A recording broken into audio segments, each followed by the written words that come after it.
Bonjour Maude Bréjon, Bonjour. Soyez la bienvenue, vous êtes l'invité politique de la matinale et vous répondez aux questions d'Alix Bouillaguet. C'est parti. Bonjour Maude Bréjon. Bonjour.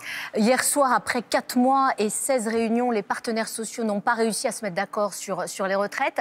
C'est l'échec de qui? C'est l'échec des partenaires sociaux ou c'est l'échec de François Bayrou? D'abord, je voudrais saluer le travail qui a été initié depuis 4 mois avec ces longues discussions qui n'ont pas permis d'aboutir hier soir, mais qui ont, j'espère, pu permettre de faire avancer ce dialogue social qui est si cher au Premier ministre.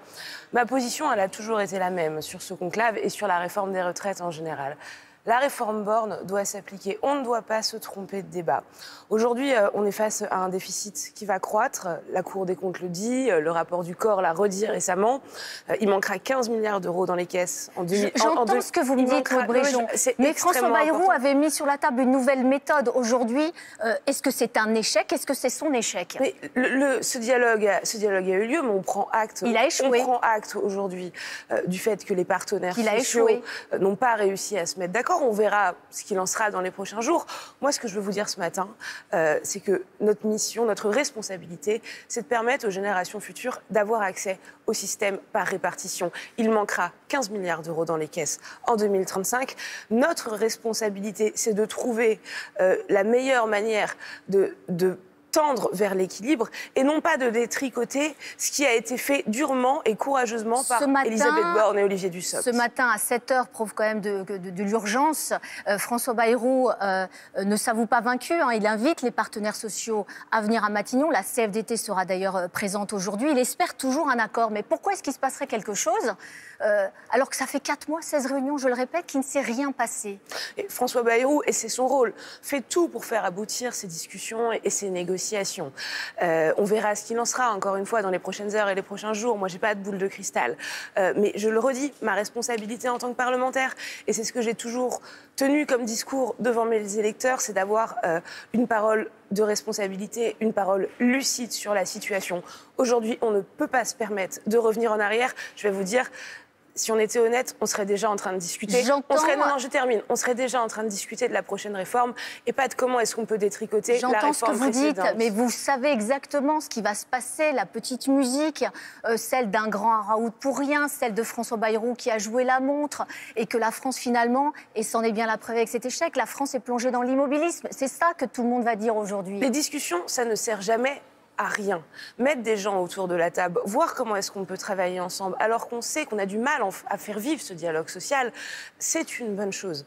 Pour autant, il y a une situation, je le redis aujourd'hui, démographique, qui s'impose à nous.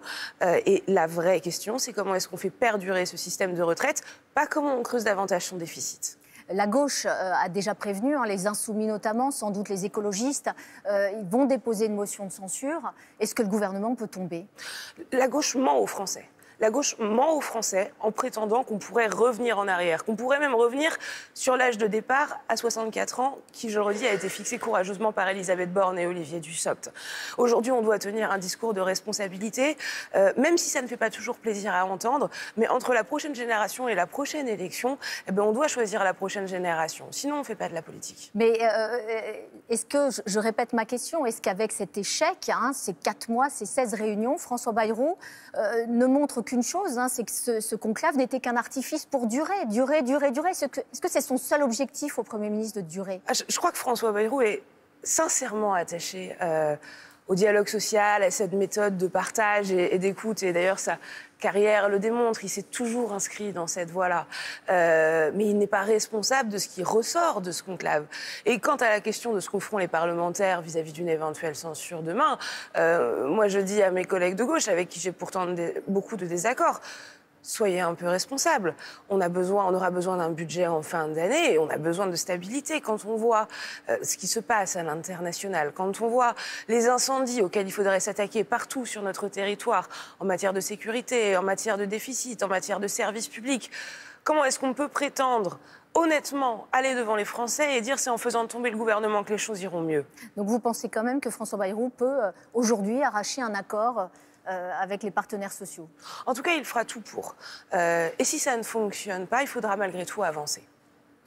Avancer alors qu'on sent un bloc central totalement démobilisés. Hein, 2 exemples en date. Enfin, le texte la semaine dernière sur la simplification qui avait été détricoté, Gabriel Attal, qui est donc votre patron, qui a subi un camouflet parce qu'il donne des ordres qui ne sont pas suivis des troupes. Cet après-midi, il va y avoir aussi un texte énergie où il pourrait se passer la même chose. Qu'est-ce qui se passe au sein du bloc central? Est-ce qu'il y a encore un patron? On est droit dans nos bottes. Et Gabriel Attal a toujours tenu la ligne, qui est une ligne partagée au sein du groupe Ensemble pour la République. Vous parlez d'un texte très important qui arrive au vote cet après-midi, qui est la programmation pluriannuelle de l'énergie, qui définit donc le cap et les objectifs en matière de politique énergétique pour la France dans les 5 ans à venir. Sauf que je le précise, au Sénat, hein, ça a été détricoté. Il y a eu la suppression du photovoltaïque et de l'éolien dans le texte. Ça veut dire que c'est un texte qui n'est plus exactement le même. C'est un texte qui a été largement modifié au Sénat, puis qui a été largement modifié à l'Assemblée nationale. Et nous, on s'oppose légitimement à ça. Pourquoi? Parce qu'on dit, pour se passer des énergies fossiles, qui représentent 60% de la consommation française, on a besoin de 2 piliers. On a besoin du nucléaire et on a besoin des énergies renouvelables. On n'a pas le luxe de choisir entre les deux. Donc, lorsqu'une partie de l'hémicycle installe un moratoire sur les énergies renouvelables, sans les différencier, un moratoire national qui ne prend pas en compte les différents enjeux locaux. Je sais qu'il y a certains endroits où c'est compliqué, les éoliennes, mais il y a aussi beaucoup d'endroits où ça se passe bien. Donc ce moratoire n'a absolument aucun sens. Notre responsabilité, ce sera de s'opposer à ce texte. Encore une fois, je le redis, face au réchauffement climatique et face à la nécessaire transition énergétique, on n'a pas le luxe de choisir entre les différentes énergies décarbonées. Et d'ailleurs, je vois bien dans les sondages d'opinion qui passent que les Français l'ont bien compris et sont bien plus raisonnables que leurs responsables politiques. Ils sont favorables majoritairement au nucléaire et ils sont favorables majoritairement aux renouvelables. Je termine. Notre ennemi, c'est l'énergie fossile, c'est le gaz russe, c'est le gaz algérien et c'est de ça dont on doit sortir. Mais on sent quand même que ça tangue. Qu'est-ce qui se passe au sein du bloc central? Est-ce qui ne joue pas le jeu? Est-ce que les Républicains ne jouent pas le jeu? On n'est pas d'accord sur tout.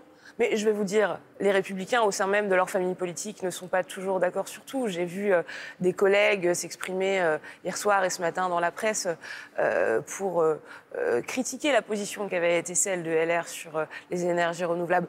Au sein de mon parti et de mon groupe parlementaire, vous l'avez dit, on n'est pas toujours d'accord sur tout non plus. Mais notre responsabilité, c'est de s'entendre. Et on a réussi à le faire en créant ce socle commun autour de Michel Barnier. On doit continuer à le faire dans les semaines et dans les mois à venir.